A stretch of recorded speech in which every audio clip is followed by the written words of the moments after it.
नमस्कार, मैं हूं आपके साथ कविता राणा, जिन्होंने ईसाइयों के सबसे बड़े धर्मगुरु की जिम्मेदारी संभाली, जिन्हें कैथोलिक चर्च के मुखिया की कुर्सी पर बिठाया गया, जिन्होंने आध्यात्मिक नवीनीकरण की नींव रखी, जिन्होंने प्रेम साहस के साथ जीने का पाठ पढ़ाया, जिन्होंने पुनर्विवाह को धार्मिक मान्यता दी और तो और सोचे, जिन्होंने समलैंगिक जोड़े को आशीर्वाद देने की परंपरा शुरू की, आज वही हमारे साथ हमारे बीच नहीं रहे। जी हाँ, 88 साल की उम्र में पोप फ्रांसिस आज इस दुनिया को छोड़कर चले गए हैं। उनके निधन से इस वक्त 1.5 अरब कैथोलिक ईसाई शोक में डूबे हुए हैं। इतिहास के पहले लैटिन अमेरिकी पोप एक लंबे समय से बीमार थे। निमोनिया और एनीमिया से पहले से वो ग्रसित थे। फिर लंग्स इन्फेक्शन के चलते 5 हफ्ते पहले अस्पताल में भर्ती हुए और फिर अचानक से तबीयत बिगड़ जाने के चलते 21 मार्च यानी कि आज ही के दिन उन्होंने अंतिम सांसें ली। और इसी के साथ पीएम मोदी के साथ किया गया उनका वादा हमेशा के लिए अधूरा रह गया। वो चाहकर भी अपने इस वादे को निभा नहीं पाए। ऐसे में अब क्या नया पोप 130 करोड़ भारतीयों का भारत चुनेगा? अब जब पीएम मोदी को गले लगाने वाले पोप फ्रांसिस नहीं रहे तो फिर आगे क्या होना है? देखिए इस पर हमारी ये खास रिपोर्ट। नहीं रहे पोप फ्रांसिस, किया गया वादा रह गया अधूरा। कैथोलिक चर्च का नया पोप कौन? क्या भारत चुनेगा नया पोप? देखिए सिर्फ धर्म ज्ञान पर।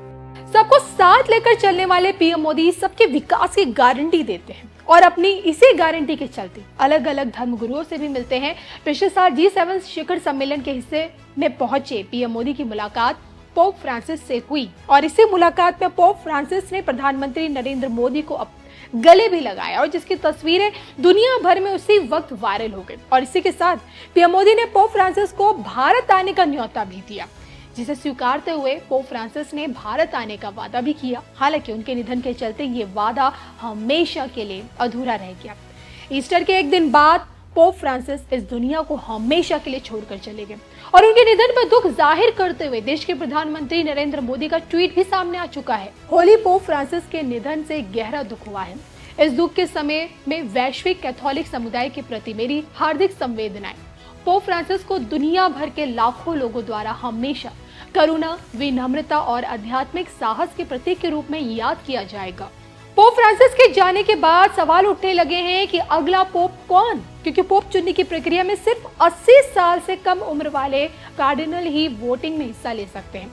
ये मतदान रोम के सिस्टीन चैपल में बहुत ही गुप्त तरीके से किया जाता है और हर दिन 4 राउंड में वोटिंग होती है और तब तक जारी रहती है वोटिंग जब तक कि कोई एक उम्मीदवार 2/3 बहुमत हासिल नहीं कर लेता है। आमतौर पर देखिए ये प्रक्रिया 15 से 20 दिनों तक चलती है। प्रत्येक कार्डिनल अपने पसंदीदा पोप के नाम को एक पेपर बैलेट पर लिखते हैं। फिर चौथे चरण में मतदान के प्रत्येक दौर के बाद बैलेट जलाई जाती है।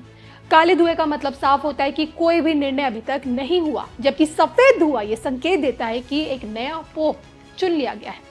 अब नए पोप के चयन में भारत कितनी बड़ी भूमिका इस वक्त निभाएगा, ये समझने के लिए आप ये जान लीजिए कि नए पोप के चुनाव में 2 भारतीय कार्डिनल को वोट देने का अधिकार होगा, जबकि यूरोप के पास सबसे बड़ा वोटिंग ब्लॉक है। अब ये देखना बाकी है कि वेटिकन सिटी का नया पोप यूरोप से होगा या फिर पोप फ्रांसिस की तरह लैटिन अमेरिका से।